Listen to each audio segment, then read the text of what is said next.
Tu chłopaki jedzą czat. I wiesz co to jest czat? To dali mi, to też żuję. I mówią, że nie będę potem spał. No to ja nie wiem, wszyscy to żują w tym kraju. A teraz się ze mnie śmieją. Chyba mi za dużo dali. Zobaczymy, umówiliśmy się, że Piotrek mnie pilnuje, a ja próbuję czatu. Północ Etiopii zaliczona, teraz czas ruszyć na południe kraju. Żeby nie tracić 2 dni w drodze, bierzemy krajowy lot do Addis Abeby. Tam szybki nocleg i o 3:00 w nocy ruszamy do miejscowości Jinka, na samym końcu Etiopii, niedaleko granicy z Kenią. A stamtąd wskakujemy na motory i przez 3 dni przemierzamy tereny pierwotnych plemion. W najbliższych odcinkach pełna relacja z południa Etiopii. Będzie się działo. No zobacz, jak to wszystko się ciekawie układa. Gdybym nie uszkodził nogi, poszedłbym oglądać te wszystkie zabytki, które w sumie mnie w ogóle nie interesują, jakieś tam obeliski.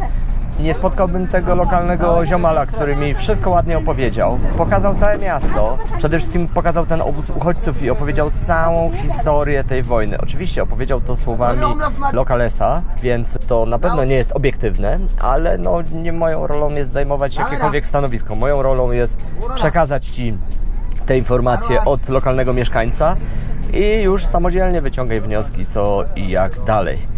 Natomiast był na tyle niesamowity, że nie dość, że był moim tutaj lokalnym gidem, to jeszcze oczywiście nie wziął ani grosza za to i jeszcze mi kupił kawę. Ja powiedziałem, że go zapraszam na tą kawę, a on powiedział: nie, absolutnie jesteś moim gościem, ja płacę, ja Cię tu oprowadzam, tylko proszę Cię, opowiedz wszystkim o tym, co tu się dzieje, bo ci ludzie tutaj głodują, wegetują i jest z nimi naprawdę coraz gorzej. To, co dostają, to raz na 2 dni wodę, ale tej wody też brakuje.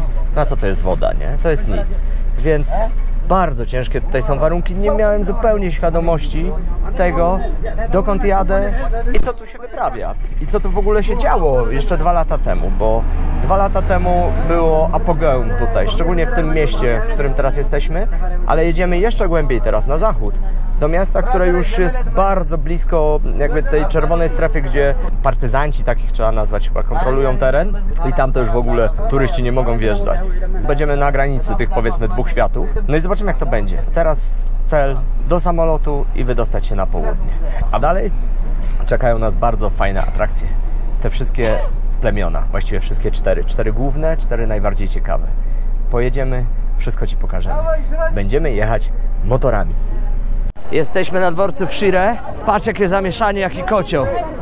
Wysiadasz, wszyscy się na ciebie rzucają, wszyscy coś chcą. Musisz się nauczyć w takich miejscach asertywności, bo generalnie wszyscy chcą cię na coś naciągnąć, wszyscy chcą ci coś sprzedać. Trzeba nauczyć się, że tak powiem, grzecznie i kulturalnie odmawiać.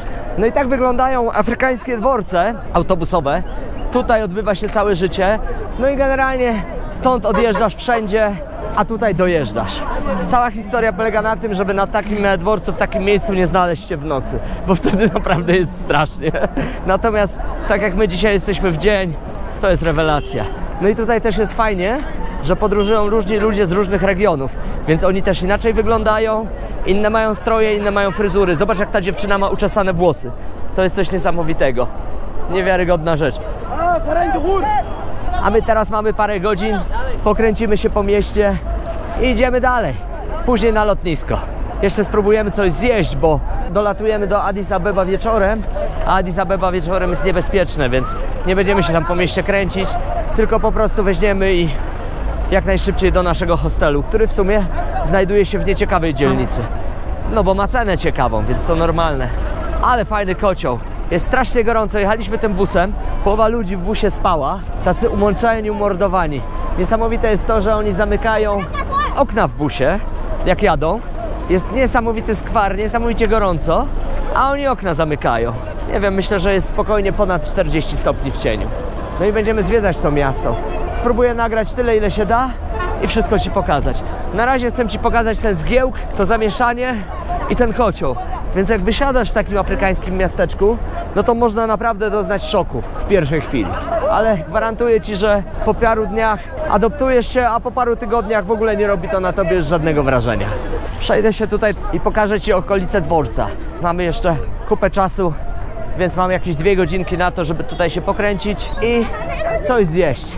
Rozdzieliliśmy się już z Piotrkiem, on sobie poszedł w swoją stronę miasta, ja w swoją i będziemy oddzielnie łazić. Najbardziej mi się to podoba w podróżowaniu z Piotrkiem. On sobie, ja sobie, więc jest super.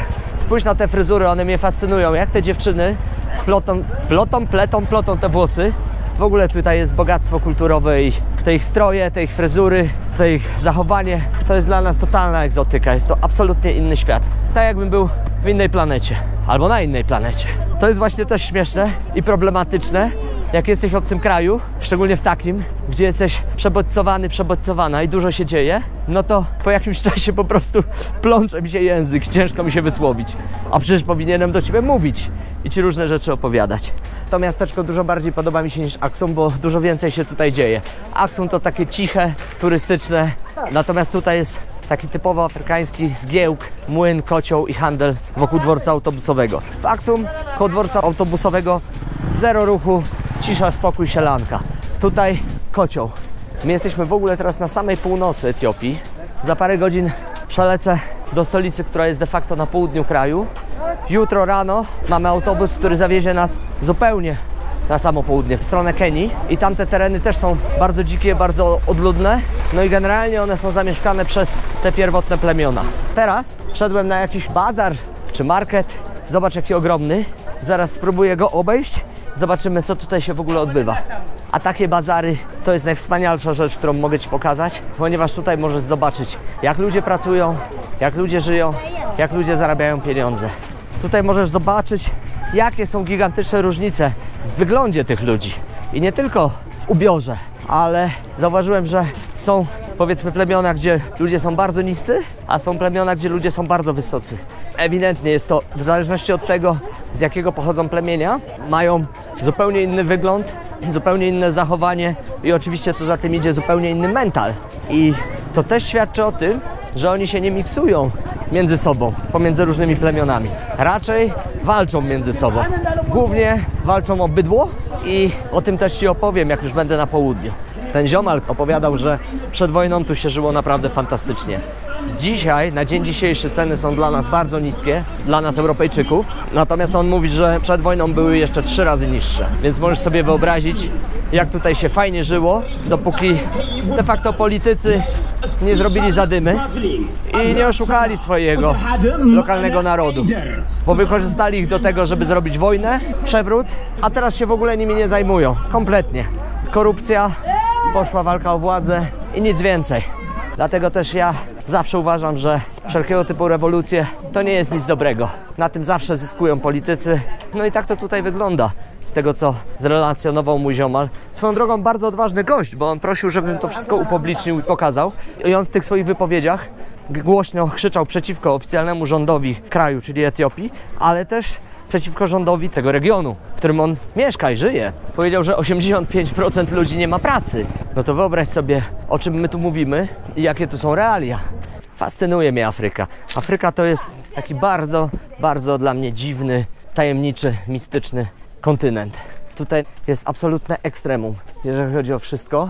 I żeby zrozumieć Afrykę, to trzeba nie dość, że spędzić trochę czasu, to jeszcze przejechać sporo krajów afrykańskich i wtedy dopiero widzisz, co to jest Afryka. Można ją naprawdę znienawidzić, a można ją po prostu pokochać. Ja pomimo tych wszystkich absolutnych niedogodności uwielbiam. No i jest to potężny bazar. Zobacz, to się jeszcze ciągnie w tamtą stronę, ładnych parę kilometrów. Co tu ludzie kupują? Ludzie kupują głównie produkty spożywcze, plus do tego wszelkiego rodzaju towary przemysłowe, takie, które wykorzystają w gospodarstwach domowych czy rolnych. A te przemysłowe dzielą się na 2 kategorie. To, co jest sprowadzone z Chin, czyli całe to chińskie badziewie, albo to, co jest zrobione ze śmieci, z odpadów, to, co byli w stanie i potrafili sami ogarnąć. Zobacz, jakie tu jest klepisko, tu jest niewiarygodny pył. Mamy teraz w ogóle porę suchą. Ja w ogóle jakoś taką mam szczęście, że w Afryce trafiam na razie wyłącznie na porę suchą. Chociaż wcale w to nie celuję. Nie wiem, o co chodzi, więc wyobraź sobie, jak wygląda ta ulica w trakcie pory deszczowej. Jak non-stop leje. I te afrykańskie deszcze, no to nie jest taka mrzawka, tylko po prostu ulewa jak z cebra. Najbardziej mi szkoda tych osiołków zamęczonych. Zwierzęta są tutaj mocno eksploatowane i wykorzystywane do transportu. Etiopia była włoską kolonią i spójrz, jakie tutaj są kolonialne zabudowania. Piękne budynki, które Włosi im zostawili. I rozmawiałem z wieloma osobami i pytam się ich, jaki jest ich stosunek do Włochów. A oni uważają, że wszystko super i że Włosi byli fajni. Zmierzam w kierunku lotniska i to już jest całkiem niedaleko. Aczkolwiek zupełnie to nie wygląda na drogę prowadzącą do lotniska. Trafiłem w jakiś mega turbo wypasiony hotel, gdzie dają pizzę.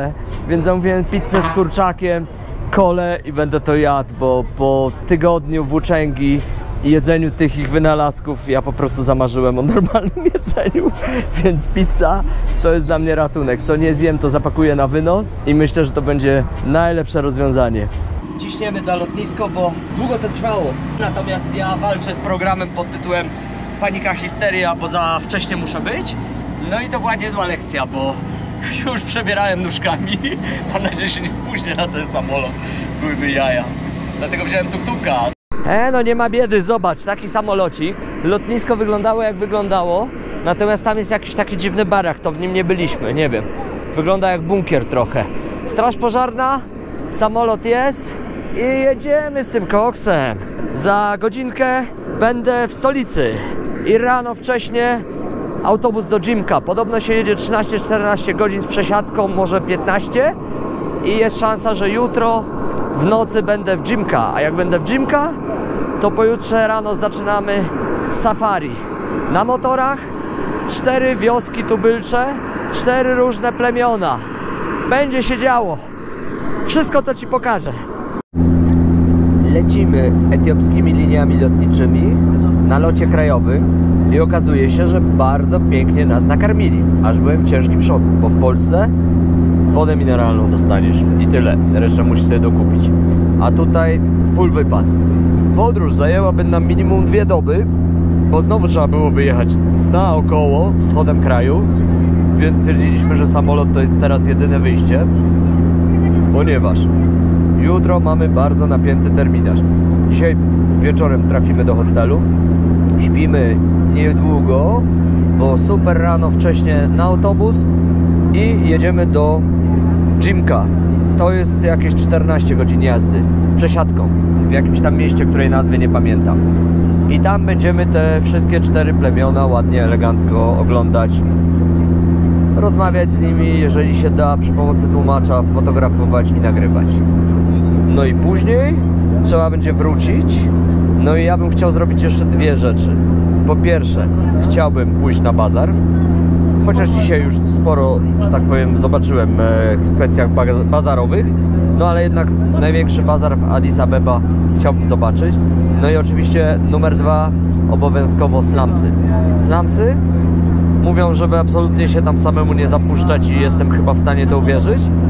No to spróbujemy jakiegoś ziomala tutaj sobie skręcić, żeby z nami poszedł. Pani przeszła i potrąciła. No nieważne. Także taki wstępny plan, tak żeby zdążyć i żeby w środku nocy przyjechać do Dżinka, tam się przespać i rano na motorki, dzida, do buszu. I to ci będę pokazywać.